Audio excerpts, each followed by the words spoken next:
Cinema making టైంలో కూడా చాలా డిఫరెన్సెస్ వచ్చినాయి. అలానే డైరెక్టర్ రామచంద్రరావు గారు చనిపోయారు. సినిమా కంప్లీట్ అవ్వకుండా. మళ్ళీ కృష్ణ గారు ఆ బాధ్యతలు తీసుకున్నారు. ఏంటి అసలు ఏం జరిగింది ఈ సినిమా మేకింగ్ ప్రాసెస్‌లో? ఏమన్నా డిలే ఎక్కువయిందా? లేదంటే మేకింగ్‌లో ఏమన్నా సమస్యలొచ్చినాయా?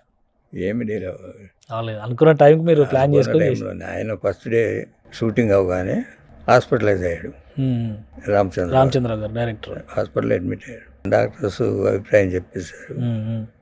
ఈ cannot survive more than 4 to 5 weeks అని చెప్పేశారు. ఓ రోజు షూటింగ్ ఆఫ్ చేసింది. ఏం చేయాలి, ఎవరిని పెట్టాలి డైరెక్టర్గా? మా అందరి అభిప్రాయం కృష్ణ గారు అప్పటికే ఆయన ఎడిటింగ్ కానీ లేకపోతే టేకింగ్ కానీ మోసగాడు కానీ వీటన్నిటిలో ఆయన involvement.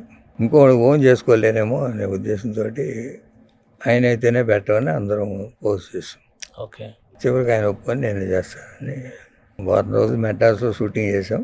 Then move to Chintapalli అంతా కూడా క్యాంప్ ఎరెక్ట్ అయి ఉంది.